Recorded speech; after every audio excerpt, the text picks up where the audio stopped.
Olá, boa tarde a todos os que estão agora a começar a juntar-se ao nosso direto, a mais uma conversa do nosso ciclo de conversas da Federação Portuguesa de Badminton. Como tem vindo a ser publicitado, o nosso convidado de hoje é o Scott Evans, portanto, o Scott, portanto, é irlandês, mas tem sido um apoio importante dos nossos trabalhos na Federação Portuguesa de Badminton nos últimos 2 anos. Portanto, tem sido uma presença assídua nas nossas publicações, nas nossas divulgações. De qualquer maneira, para quem não o conhece tão bem ou para quem se quer lembrar um bocadinho, vou só fazer uma pequenina apresentação antes de convidar o Scott a juntar-se ao nosso direto. Portanto, como eu disse, o Scott é natural da Irlanda, mas mudou-se muito novo para a Dinamarca, portanto, para poder treinar e evoluir. Depois, em termos de currículo, alguns dos destaques da carreira do Scott centram-se no facto de ter sido campeão nacional da Irlanda durante 8 anos consecutivos. Esteve presente em 3 Jogos Olímpicos, em Pequim 2008, Londres 2012 e no Rio de Janeiro 2016, tendo tido a particularidade de, no Rio, em 2016, ter sido o primeiro irlandês a conseguir ganhar um jogo em Jogos Olímpicos. Aliás, nos Jogos Olímpicos de 2016, o Scott viria inclusivamente a passar a fase de grupos, portanto, sendo eliminado depois nos oitavos de final pelo Viktor Axelsen. Em termos de ranking mundial, o Scott chegou a atingir, tem como melhor marca pessoal de sempre o 23º lugar no ranking, portanto foi o melhor ranking da sua carreira. Nós durante a conversa vamos ter a oportunidade de falar um bocadinho sobre aquilo que foi a carreira dele enquanto jogador, mas também sobre aquilo que tem sido a carreira dele enquanto treinador. Portanto, ele, depois de se ter retirado em 2017, iniciou a sua carreira como treinador. Ao longo dos últimos 2 anos trabalhou na academia do Peter Gade e também como treinador principal num dos bons clubes dinamarqueses de Copenhaga. Como eu comecei por dizer, portanto, o Scott tem tido uma relação já de 2 anos, já vamos no 3º ano de relação com a Federação Portuguesa de Badminton. Portanto, o Scott foi treinador convidado em todos os nossos Summer Camps. Portanto, desde a Federação Portuguesa de Badminton organiza um Summer Camp desde 2018 e o Scott esteve connosco em 2018, em 2019 e se não tivermos problemas de última hora com as restrições de viagens, vai estar também connosco este ano em 2020. Portanto, relembro de qualquer maneira que ainda temos as inscrições para o Summer Camp abertas, portanto podem continuar a inscrever-se. Além da presença no Summer Camp, o Scott também já tem estado connosco noutros estágios das seleções nacionais, portanto, nomeadamente os estágios que nós costumamos fazer por altura da época de Natal, portanto em dezembro, já esteve presente connosco em 2 desses estágios. Eu vou então convidar o Scott a juntar-se à conversa. Hi Scott, nice to see you. You too. I was trying to see if with Patricia it worked, because as I was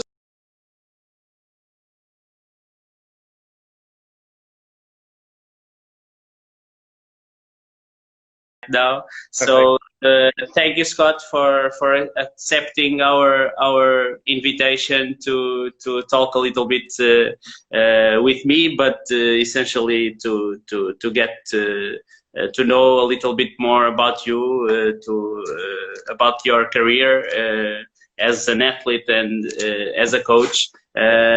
In the last few years, you have been working with us, with me, George, and Fernando. So we had the chance to talk a lot and about several things. But I think that it will be very nice to our audience to hear a little bit from you and from many things that you have to share to share with us. So Scott, how has been for you this past few months that with a different reality that we were not used to, and how was it for you to being away from the hall, to being away from the practice and coaching with your athletes and things? Yeah, it's been very strange. Of course, nobody has ever experienced anything like this before, so it took quite a while to understand what was going on. And yeah, I mean, I tried as much as possible to keep in touch with the players that we're working with, mostly from the academy. I think this gave us a good chance to work on some other areas of the game, instead of being on court all the time. We had we had a lot of time to look at some more video and do some tactical work, and yeah, watch as many games as possible, because we were just at home. But yeah, it was a strange time. But of course, I was lucky that I had my daughter at home with me all throughout this period, because she could also not come to her daycare. So in that way, it was very nice to spend some time with her. I was getting a little bit tired of towards the end, but it was really special to have that kind of time with her. So on one way, I really enjoyed it, and on the other side, of course, I missed seeing the players every morning at practice. So.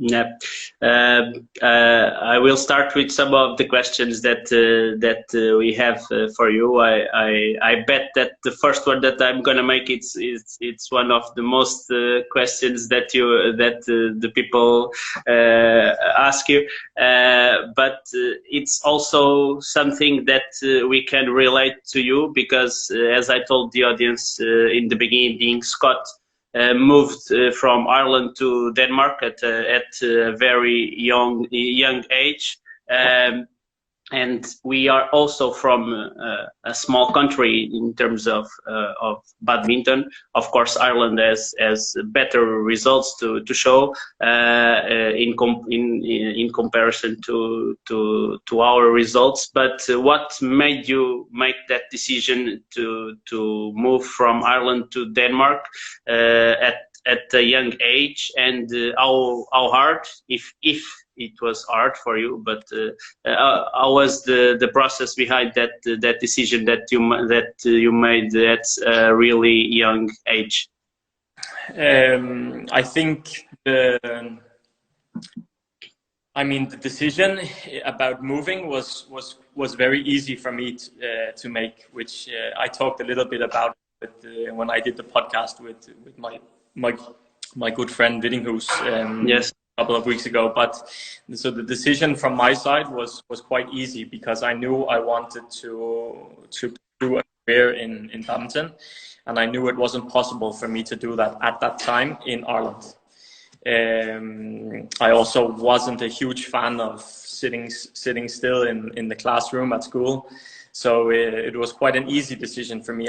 I didn't really think too much about a lot of the other that went with the decision. Not seeing my family, not spending time with my brother, some of my closest friends.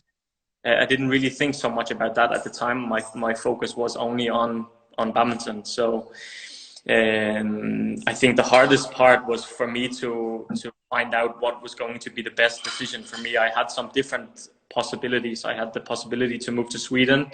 I had the possibility to move to Germany at the BWF World Training Center. I had this possibility in Copenhagen, in Denmark, at the International Badminton Academy, and that was the hardest for me, was to find out where I wanted to move. And of course, I had been at the academy the previous 2 years. So the first game was when I was 14. I came here for 1 month with my brother. the year after, I came for 14 days with one of the other players who I played men's doubles with at the time. And then the following, not even a year after that, I decided to move full time. But of course, that a decision like that, it was incredibly tough for my parents and my brother as well, I think. But of course, they knew that I wanted to give everything I had for badminton, and I mean they wanted me to go after that kind of dream that I had. So of course it was hard for them, but I think still they obviously said it was okay to. Yeah. Otherwise, I wouldn't have done it. So without the support of the three of them, then obviously none of this would have happened. So. And how was it to adapt to a new country, a new culture, new mentality? How was that process for you? Yeah, it was very hard. I think I came in January just before my father's 50th birthday, I think. So I remember arriving, and I somehow got some food poisoning, so I was sick for the first couple of days. And then I had to adapt to the weather. At that time, in January, it was dark for so many hours during the day. There was a lot of snow. It was cold. I was sick. And then I remember sitting in my room in the house that I was staying in, and my father with all of the family around and his friends at his birthday party, and I wasn't there. And at that time, it was very difficult for me to kind of justify the decision I made, because it was a quick realization that I'm going to be missing out on a lot of things like this, and that's something that means a lot to me, is my family, and moments like that it's of course special. So I think it was a difficult beginning, but I mean, apart from that, I didn't think too much about it, because I only thought about going to practice in the morning, coming home, eating, getting some rest, getting ready for the next session, go to the next session again, do some physical running or biking, or do some weights, again, home, eat, and go to sleep. I think I did that for the first 8 months. So, and of course, towards the end of those 7th and 8th month, I was really struggling, because I was used to doing a lot of things when I was in Dublin, apart from badminton. Go and see my friends. I used to go to the cinema, whatever it might be. I was doing a lot of time, which kept my mind a little bit off badminton, as well as when I needed to get away from it. But when I moved the first time, I had no distractions. I was too tired at the weekends to go to the city. It took like 30 minutes, 40 minutes with the train, and I felt tired to even do that. So I struggled with that towards the end of those 6, 7, 8 months. And of course, then the results, they're not going to go your way, really. It's very small percentage that really start to progress so early on from changing a lot of things. So when the results were not going my way from the beginning, I was starting to doubt a little bit what I was doing, and these things started to make my life a little bit more challenging than what I had thought before I moved. But I think I came to December the year I moved in January. In December in the same year, I remember playing a tournament, and the coach that I was working with at the time, Michael Kelson, he had to go home for his wife was not well, I think, at the time, and had to leave the tournament. And I had asked him, I was the first player out of the group that was traveling with him, to ask another coach called Jim Laugesen if he could coach me during this tournament. And because I was the first out of the group of players Michael had, then Michael asked Jim to coach me. Jim was the coach of the Austrian national team at the time. And luckily enough, we got on extremely well at that tournament. I ended up losing the game, but we had some I think we both felt that we had some very special connection during that match. And after the game, I just said to him, "Okay, I want to work with you from now on. I want to move club. I want to move from where I'm staying, and I want to work with you as much as possible." Then again, there was a lot of changes that went on. Mm-hmm.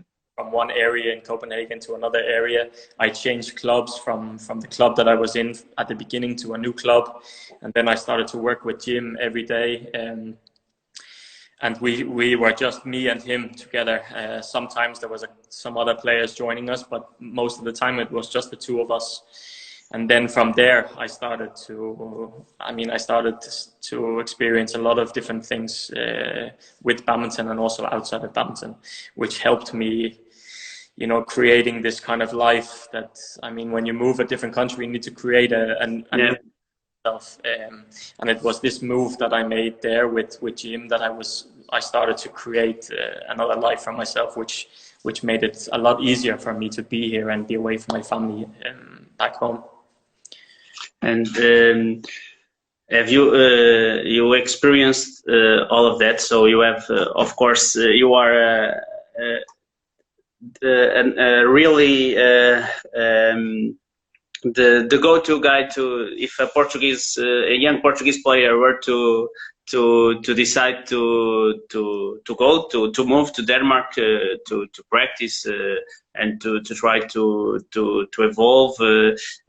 What would be your advice if a young Portuguese player came to you to ask you, should I do it or not, and what things I must be concerned and focused when I think about a change like that?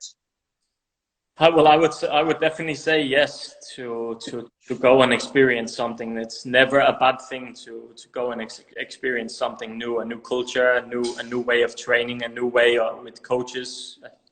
I would never say no to something like that. But I think I would say that go and try it for 1 month or 2 months and see, because at the end it's going to be down to the person that I'm speaking to. No matter what I say, and of course I can help them and I can explain to them in different ways what I experienced, but that will be very different to what a player from Portugal is going to experience. So at the end, they're going to need to experience that. They're going to need to feel that, what it's like, before they will find out if this is something for them or if it's not something.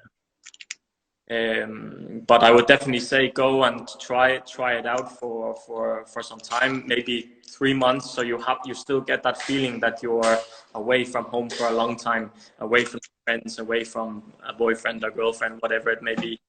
And really put yourself in this situation where you have to experience these different feelings, because that's really when you get down to how you're going to cope with such a big move.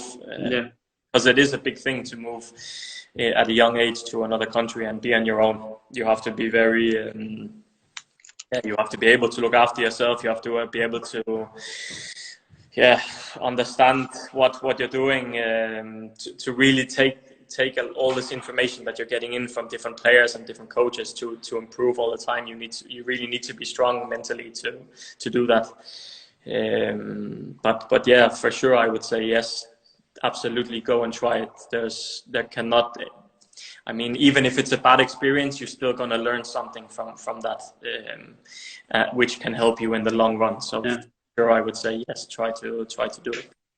I think one of the things that is most impressive in your career is that you had to fought really hard to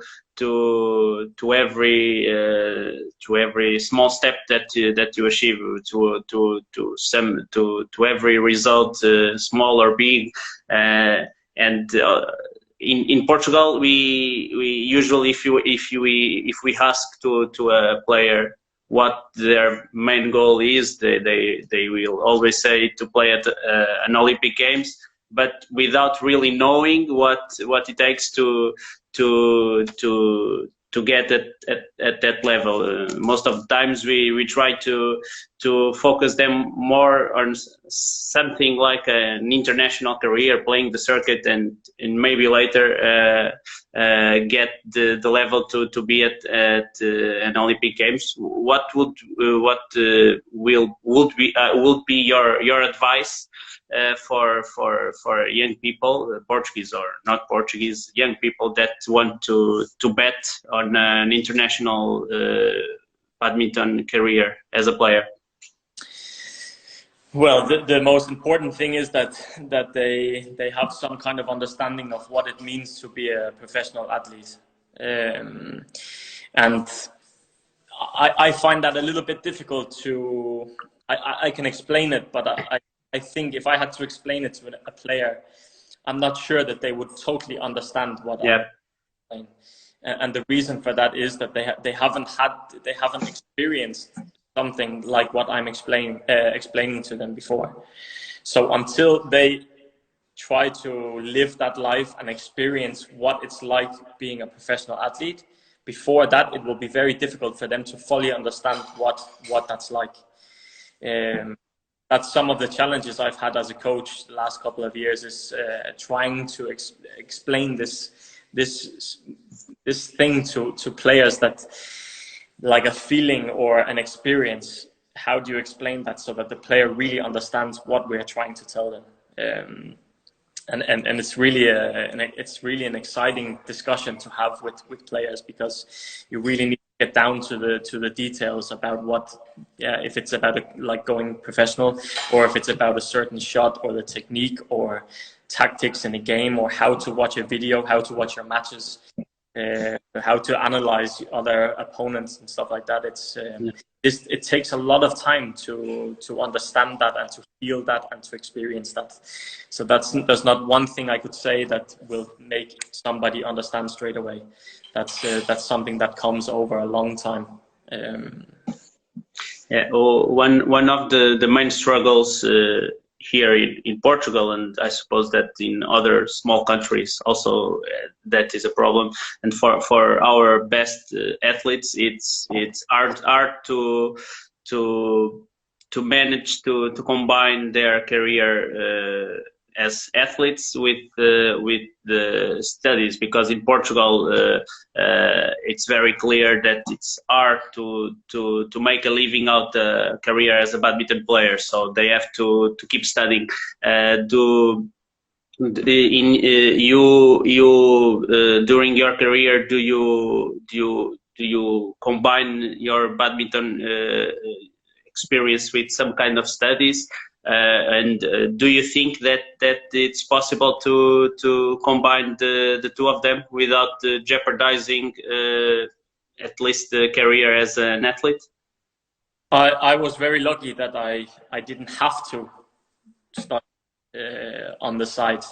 I did try to study Danish a number of times very early on, and I also had a part-time job once, I think, during the career here in Denmark, once or twice maybe. So I was very, very lucky not to really to have to be in that situation. But after my career now, I regret that I didn't do something, because of course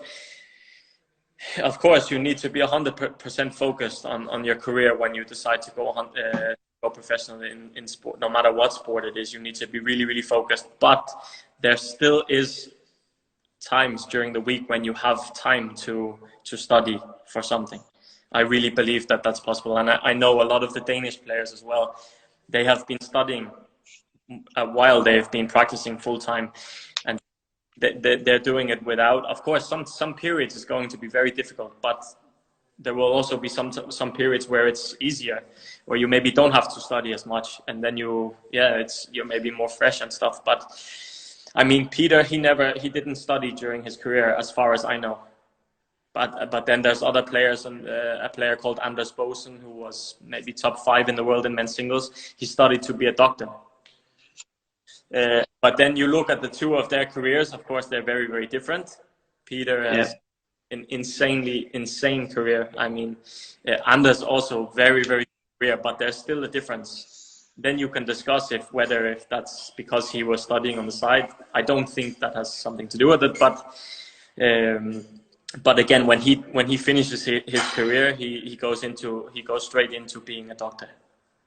That's obviously a very special kind of situation, but I definitely regret not doing a bit more for myself in some kind of preparation for when you finish your career, because at some time your career is going to end. Yeah.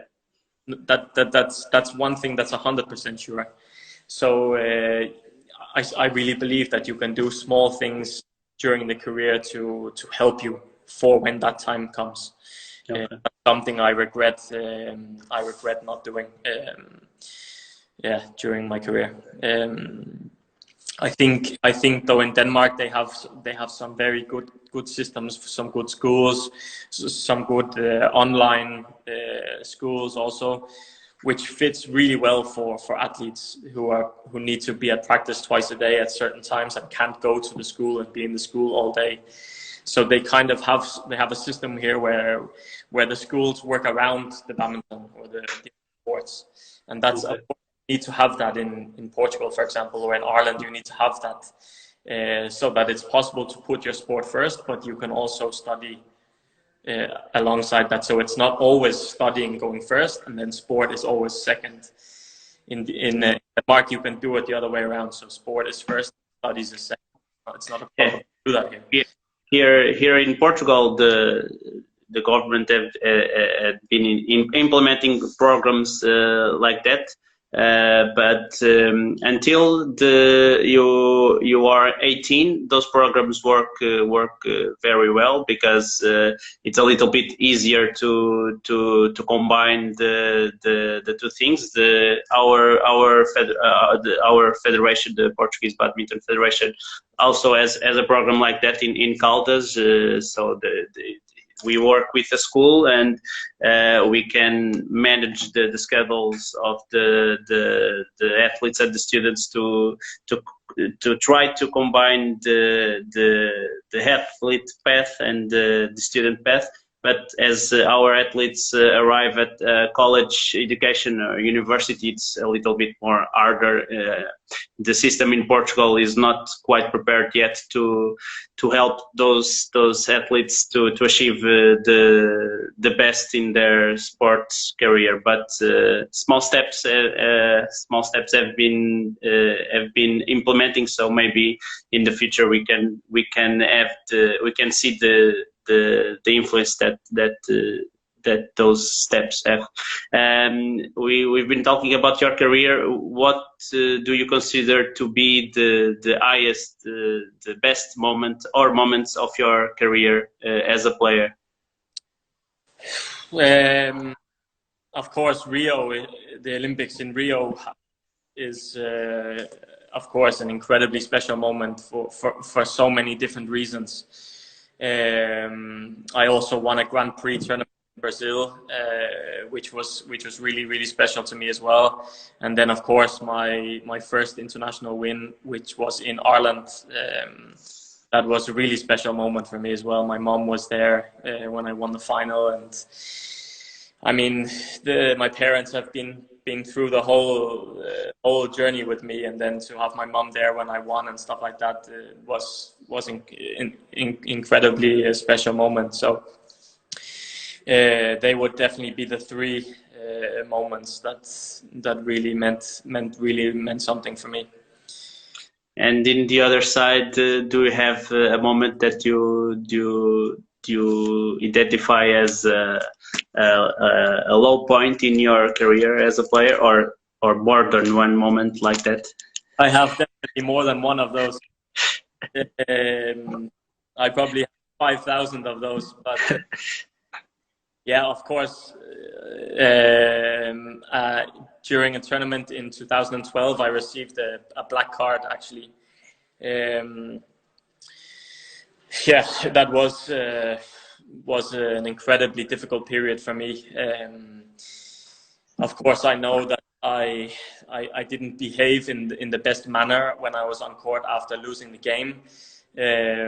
But I really felt that a black card was not the right decision from the referee of the event, and it actually worked out that the kind of punishment that I received was very light compared to what other players who have received black cards they have had, and that's because they looked at the big picture. I had to go to some meetings. I had to do a lot of things. I explained my side of the story, which I think they really listened to, and I really believe that it didn't warrant a black card in this situation. But I still accept that I didn't behave the best way, for sure not. But to get a black card was maybe a hard decision. But that whole process, it took a long time to get. I think it took 3 or 4 months before everything was cleared, and it was in the lead up to London Olympics. So it was 3 or 4 months during the qualification for the London Olympics. I had problems sleeping at night. I had problems eating food. I had problems. I really struggled to practice for more than 45 minutes concentrated before I was really struggling mentally.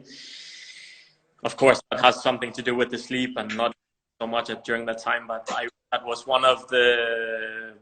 really one of the hardest moments of my career for sure. But after this moment, I can look back and say that I'm so happy that happened, because I knew I had to at that time when that happened. I really knew that something has to change, and it has to change now.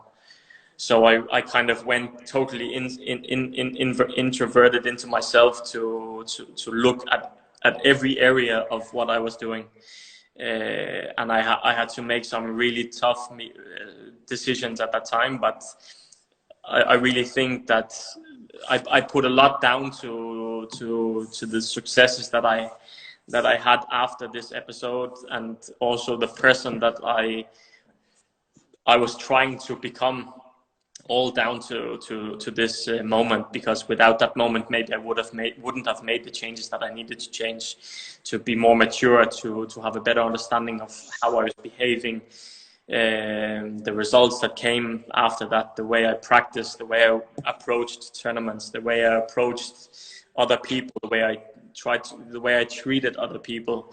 All of these different things, I knew after this moment I need to make some. I was not really happy with what I was doing, not only on the court but also outside.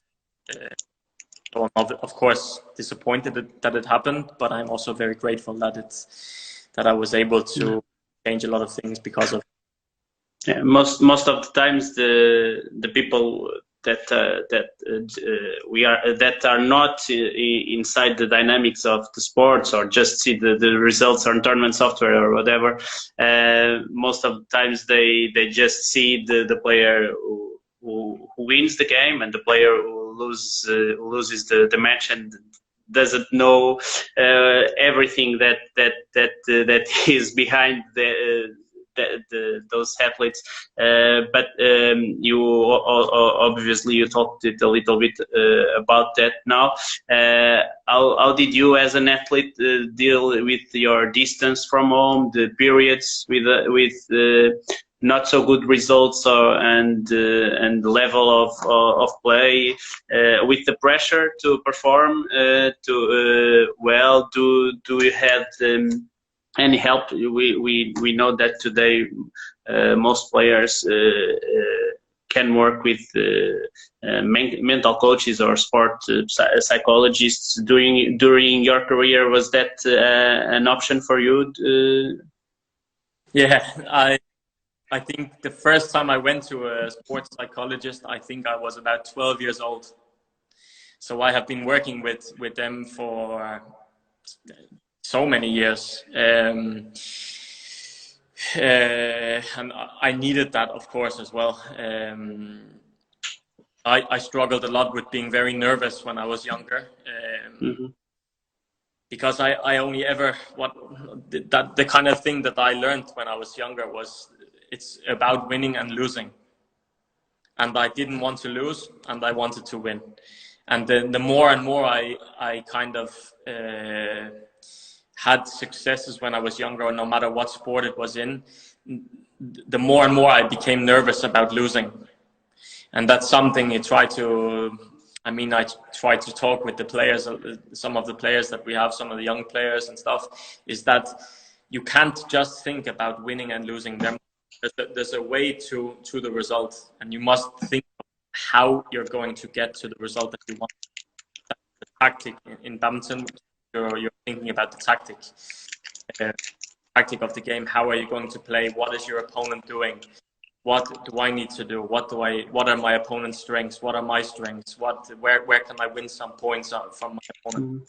If you're thinking about that, the chances of you coming to the result that you want, it's much higher than if you think about I need to win or I can't lose or I'm afraid of losing. Then the chances of you game is going to be very high. But of course, I didn't know that. I didn't know to think like that when I was younger. I also didn't have, maybe this, of course, the psychologists, they helped me, but maybe I just didn't have that understanding of what was being said to me. And it took me a long time to understand that and to work with that and to figure out my thoughts. For me. We have here a question from Miguel. He was in last year's summer camp and probably will be in this year's. When times were tough, did you have a specific source of inspiration to keep you going, like an idol or a tournament? No, I just think I could always go back to the fact that I felt very lucky to be able to do what I'm doing. Of course, there's a lot of times when waking up in the morning is very difficult. But at the end of the day, I knew deep down that I am extremely lucky to be able to do something every single day that I love. Of course, there's times when you don't love it, but deep down that you still have that understanding that I'm still very, very lucky. And then when I really had tough times, then something I learned later on in my career was that I would make a plan for, like, if I realized I was in a tough moment or a tough period, then I would plan like a 14-day where I would go crazy physical, just doing physical every day, like biking every day or running every day. Plus the other practices that I had as many physical sessions as possible. And that's something that I learned over time, that when I felt like didn't feel great or results were not going great, and I was having this feeling of like this is not going well and I don't feel great, and then I had this kind of feeling, okay, now I go 100% into the physical and I just kill myself physically. And the more and more I experienced these different things, the later I got in the career, then this is what would help me get out of that feeling. Just 14 days, very, very tough, mentally, physically, everything really, really tough. But at the end of the 14 days, then I was out of this bad feeling. You achieved the focus by then. Yeah, but of course, that's not something I learned when I was 16 or 17. Yeah. That's something I learned at 25, 24, 25, something like that. But again, without the years before that, I would never gotten the answer that I got to when I was 24, 25. So that was my plan. When I had this bad feeling, then I went really hard on the physical. So before we talk a little bit more about your coaching career, how did the decision to retire as a player came about? Was it planned? Do you think for a moment to try to be at Tokyo 2020? How was that decision for you? I think it had been coming for a while, and there's a lot of different reasons behind that. I was losing a little bit of motivation because of my training situation towards the end of the career, coming up to the Olympics and stuff like that. I was for so many years fighting to find a training solution that would be good for me with coach, with sparring players. I was really lucky towards the end of my career to be able to train with the Danish national team a lot. That was very helpful. Of course, I worked also with Peter after he finished his career. He was still practicing a lot for the 2 or 3 years after he finished. I was able to work with him, but it was still it was not like a system that was set and I just could go to practice, not have to think about anything and practice. There was still a lot of times when it was like up and down all the time, and I felt I was just getting tired of using so much energy on planning all the time, trying to get new sparring players, trying to get sparring players. If I couldn't get sparring players, I couldn't practice. I have to go to the gym instead. That was one of the things that was difficult for me. I was also getting tired of traveling all the time. I've been doing it since I was 15 years of age, maybe. There was a lot of things that was, yeah, my body also. If I played too hard men's singles matches in one day, I would wake up the next morning and I was in so much pain everywhere. So then I was thinking, if I have to play 2 games in one day and then have to wake up and play 2 more games if I'm lucky to go to the semi-final, and I'm not going to be able to walk if I somehow make the final. Mm-hmm. I mean, that's not gonna really work if you're a badminton player and having to play 5 matches in 3 days in a challenge tournament. So there was a long list of things that was giving me the answer that this is not really going to work.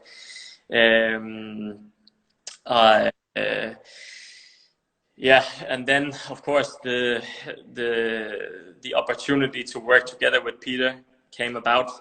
To set the academy up. I was having the thoughts already about maybe stopping, and then this kind of opportunity came about, and for me it was at that point it was very easy to be able to say, okay, I think it's the right time for me to stop now, and now I have an unbelievably I'm just looking at Vittinghus.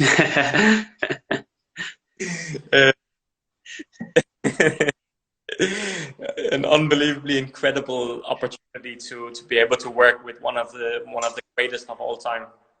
And did you always imagine yourself as a coach when you finish your playing career, and how was that transition for you? No, I actually only up until the last 2 or 3 years. Up until that time, I always said that I would take a break from being at badminton. Then at one point I moved to a club actually with Vittinghus and some of the best Danish players, and a part of the agreement with that club was that I had to coach some of the younger players at the club, and it was only at that time I started to realize that this is something that I really enjoy. I used to get so much energy after, when I had to drive home in the car. I used to call my girlfriend and say, oh, this was great, and I have so much energy. It's such a good feeling. And basically from there it started that maybe this actually could be something for me. It's something that I love. It's something that's been a huge part of my life for so many years. I have no other study or something like that, so why not try to go into this coaching and see if this is something for me. So all of these things kind of made the whole process very easy. Peter was also a huge help in this process for me, not only as a coach but also outside of the court. He was an incredible help in many areas actually. He made the whole process a lot easier for me. So of course I'm grateful for that as well.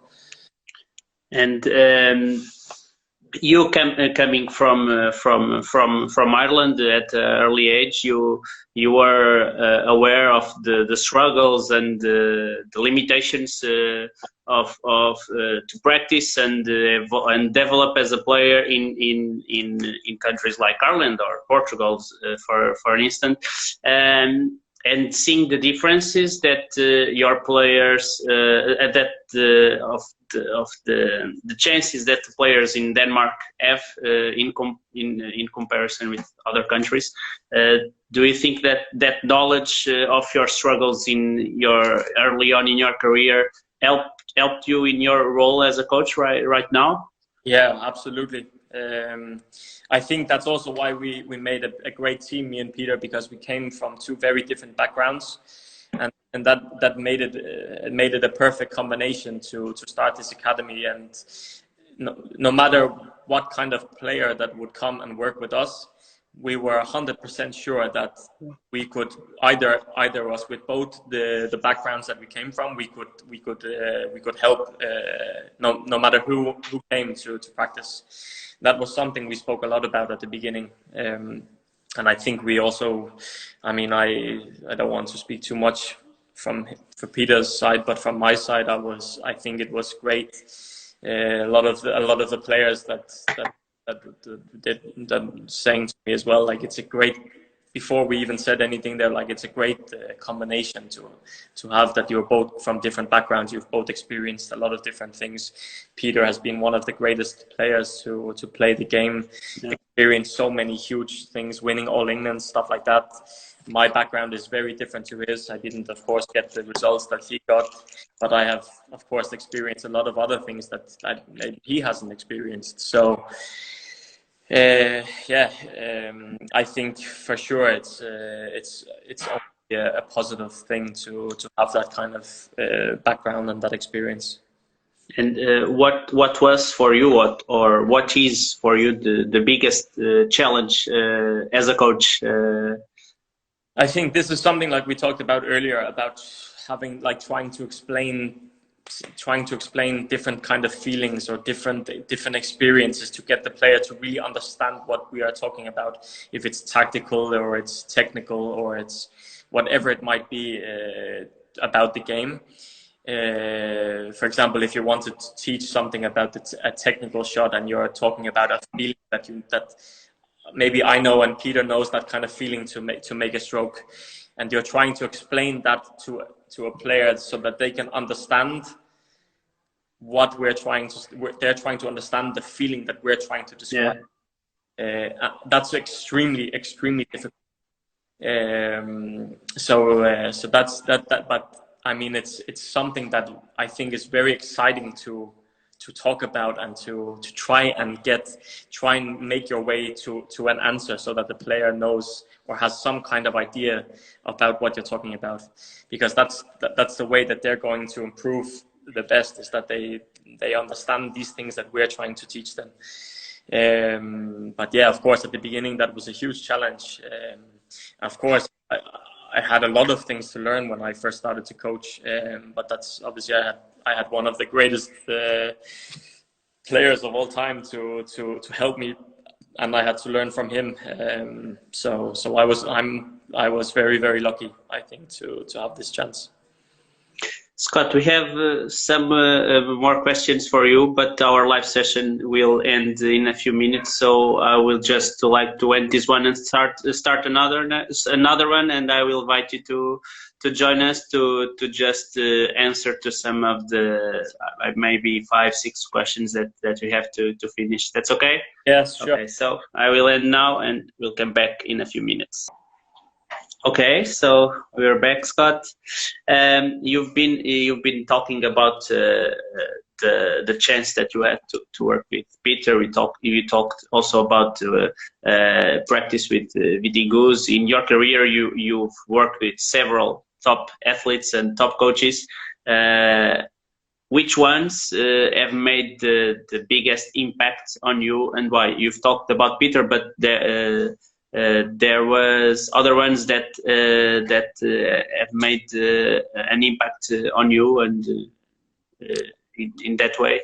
I could name maybe 50 or 60 people that have had a huge impact on me. There's not just a couple. There's been so I was thinking about it the last couple of days actually, about how extremely lucky I have been during my career to be able to practice with the players that I have practiced with, and how extremely lucky I have been to work with some of the coaches that I have had the possibility to work with. I mean, the list of names of coaches that I've had the possibility to work with, it's absolutely crazy.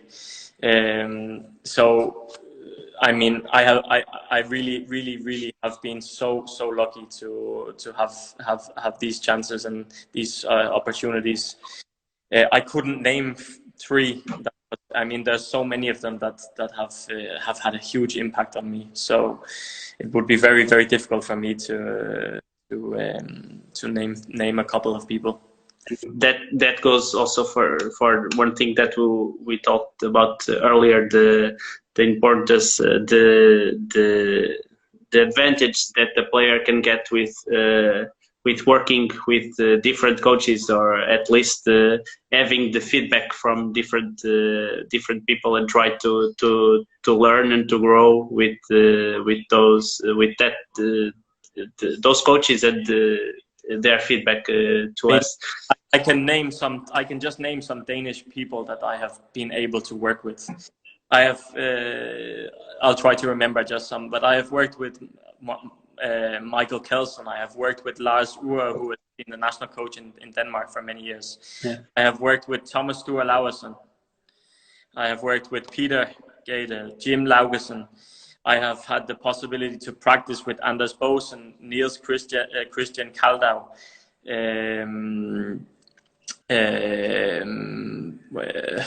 I'm gonna forget the name now.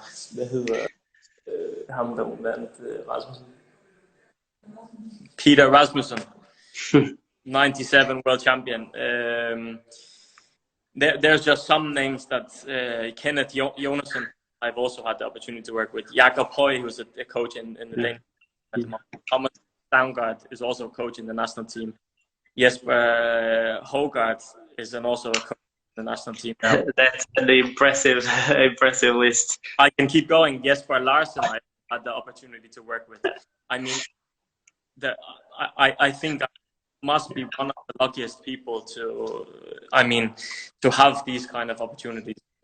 I'm not even naming like I've been practicing a lot with Victor before, with Widdinghus, with Jan, with Rasmus Gemke. I haven't practiced so much with Anders, but I mean, practiced a couple of times with him. I mean, the list is insane. Insane people in the sport of badminton that I'm so lucky to be able to practice with or work with. I mean, yeah.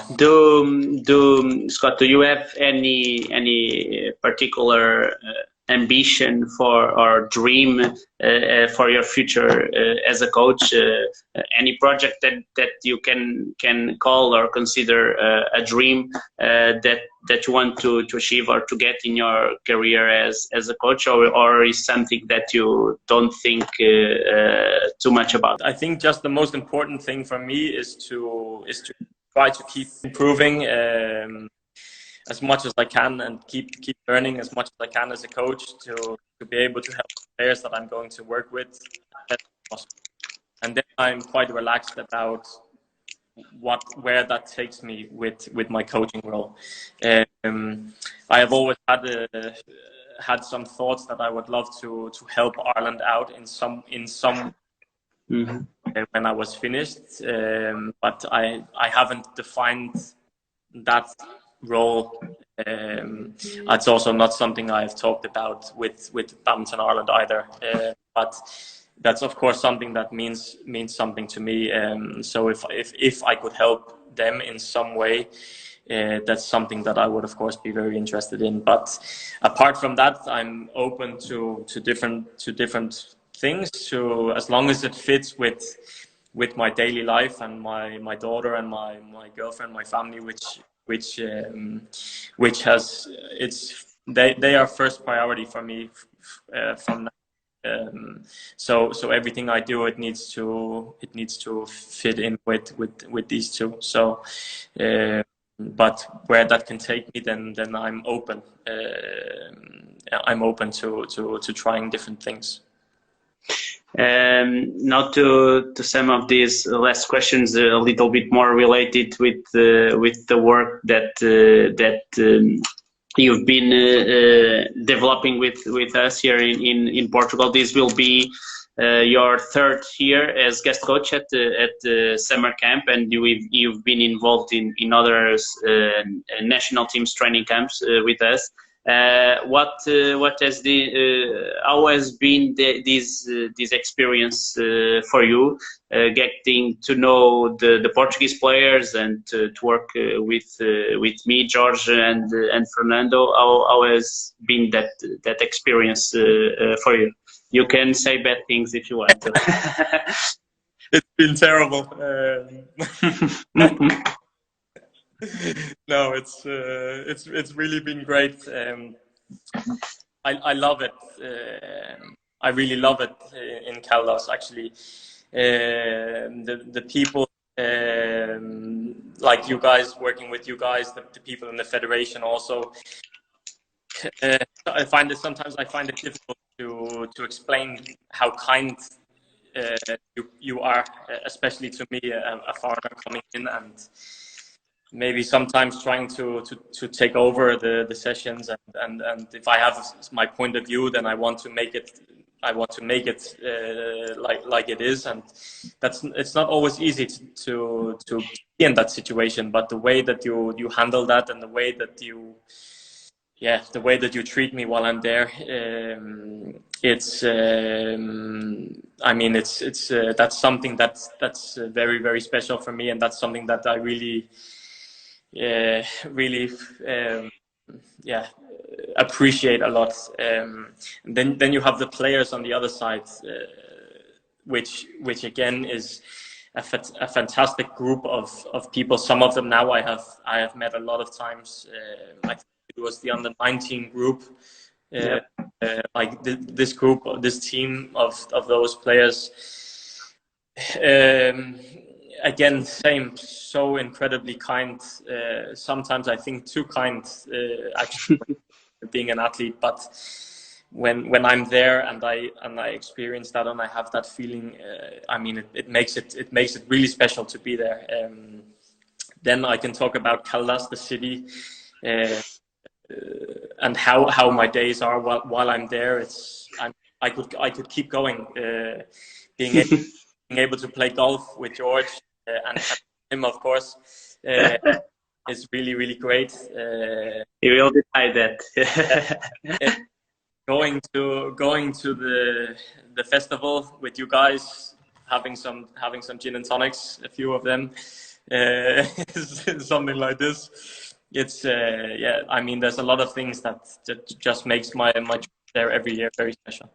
Yeah, I would like to thank you also, obviously, and in representation of my fellow coaches, but I know that most of the players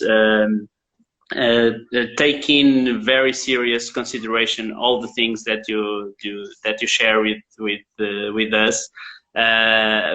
You in the few times that you've been here with us, you've been able to get them to know them a little bit, but also to get them to share a little things with you, and I think that's proof of the confidence that have been growing between you and our players, and I think that for us that's awesome, because that's an influence, and that's a sharing that they have, that it's great for them to grow up. What do you think? Just want to add one. I have been very lucky to a lot of you guys I would call my friends also now, after these couple of times that I visited. One of them, who of course Patricia, great, but also Edgar, who who I've been very lucky to meet and get quite close to the last couple of years, and the times that we have that shared together with drinking some wine, listening to some music in some of the local places like this. It's like times like that that really makes me want to come again and again. Of course, the players, coaching and stuff like that. It, of course, the main reason, but to be able to go there and feel like I have friends in this city who I can talk to about anything and trust and stuff like that. It's really a special feeling, and I can see that he's in the live now. So I want to say hello, and I'm thinking about you, and I hope you're keeping well. Yeah. So. I think you've been getting to know some of our best players. Maybe because you shared that with us, sometimes you can keep track of their results in some tournaments. What do you think that can make a little difference or a big difference, so that the level of the Portuguese players can evolve and reflect in better results at an international stage? I think you know what I'm going to. Yeah. But I think that's important for us to listen one more time and for you to share us with us. Yeah, which maybe isn't popular, what I'm going to say, but I'm going to say what I think, which is what I've said to you a couple of times before, and George also. I really think it's important to try as best as possible to make a center in Portugal where all the players practice together. If it's, I'm not saying that that's going to give success straight away, but if it's possible to make this happen, and you start slowly, start to build up and still build up. There's so many things that you're able to create by doing that. That not only the players that are able to be at the center, let's say next year, for example, or now, can benefit from, but in 10 or 15 years' time, there's going to be a group of players that is going to will benefit from the decisions that we are making, or you're making today or next year. And that's something that they did very well in Ireland. They took a tough decision, but they said, we need to make a center now. Sometimes there will be not so many players there. Then sometimes there will be a lot coming through.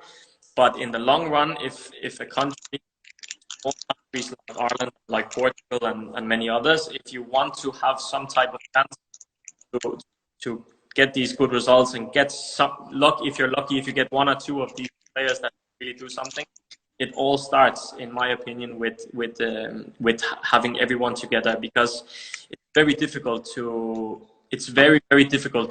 become a very, very good badminton player without other people, without other sparring players. Yeah. So create that thing, to create that center, that atmosphere, all the players together, the friendships, the competition between them. This is all going to create something very special, and like I've said it to you many times, something that needs to happen, in my opinion. That doesn't mean it's, but that's my opinion. Yeah, we've been in the last few months in other live sessions here. We've been talking with some of our players and with online seminars with coaches, and that's a common thing that they all have to suggest. So maybe we can take those opinions and try to go in a direction of put in place something like something now exactly a center and where we can have if not all, most of them. It's the support systems that you need to become a professional athlete. But you will always have, no matter what country you're in, you will always have coaches and players that don't think it's the right thing. You will always have that. Yeah. And that's, in my opinion, that's some kind of and I don't know, negative, the right word, negative, or negative kind of mindset towards it, because there's nobody's saying that we can't get a lot of coaches. So maybe some of the coaches that are not positive decision, that maybe they're going to lose some of their players from who they're coaching and stuff like this. But just because you create a center, it doesn't mean that you're going to lose your player. The connection between the federation and these other coaches around the country, because these coaches around the country, they are also extremely important. Yeah. Without these coaches around the country, there is no players and no national team and no national center. So, but in my mind, it would be so good and so strong group to be able to include these people from the outside into this system. The more people that you have willing to help and to share opinions and knowledge and whatever it may be, the better you're able to create something very, very good. If it's just going to be 4 people standing there and doing everything and not including the other things, then it won't work. I don't believe that it will work. Everyone involved in these things, they have to be involved here to make this thing work. Yeah. Do in the last years you've been getting to know our high performance center? Do you think that it has the conditions to attract more international athletes to training camps or to practice for longer periods of time, even in that case that we can have a center there? Yeah, for sure. I mean, you have one of the most important things. Of course, you have the hall, and it's very big, and there's a lot of courts and stuff. But you have places to stay. Yeah, that can be the biggest challenge for so many people. The cost of that. Where I know in Portugal, it's not that expensive to stay where you guys have the accommodation. Yeah. That's a huge positive to have. Not many places have that luxury of being able to offer that. So therefore, it makes great sense that creating a national team and getting players coming in, or they want to come on their own, or if you need to, I need to ask, maybe I know, pay the expenses for them to come and stuff like that. It's gonna make it a very good possibility to be able to do that. I have no question about that at all. Yeah, and I think that in the opportunities, yes, Scott. Also, you have a cafeteria where they're serving meals. I mean, yeah. I mean, you get the accommodation, you get the practice, you get the food. I mean, you can get the treatment, you can go to the gym. Maybe the gym I know there's other gyms around which players can go to, but the gym in the hall at the moment, that could be a bit better, but it's fine for now, for sure. Yeah, I think in the last years, our players have been given the opportunity to get to know people like you and to work with people like you, or to go to the Badminton Performance Center of Badminton Europe in Denmark also. So they've been getting a little bit more knowledge about what they can do to really improve. So we hope that mindset keeps sinking in the people and in the athletes, coaches, board members, so that we can get to that state of development, hopefully to help us improve in in the future. So Scott, there are no more questions that we had prepared for you. I don't know if you want to say something to say to compliment complete the goodbyes, but to farewell for everyone. But you can use those minutes if you want to say something to us. I'm getting a lot of messages on my phone with some questions, but I think it's not for Instagram Live. But yeah, this is actually my first Instagram Live, I think. So it was great to be able to do that with you, and it's nice to see you again. Of course, it's been quite some time, and hopefully with all the circumstances at the moment. Yeah. This situation changes in August, so that we can have another great few days at the summer camp and share our knowledge and to discuss different things. It's always fun for me, for sure. So hopefully that happens, and I look forward to seeing you all when I hopefully come in August. Okay, so Scott, thank you one more time for your time to talk a little bit with us, and as you said, I hope that everything goes well in this situation nowadays to have the people to travel to Caldas and to join us for the third summer camp that is also an environment of hard work, but also so much fun. So we hope that everything's go well to be together again in August. So Scott, thank you again. Para as pessoas que nos acompanharam, portanto, depois desta conversa também vai estar disponível no YouTube da Federação. Por isso, muito obrigado e adeusinho a todos. Bye, Scott. Thank you. Bye. Thank you.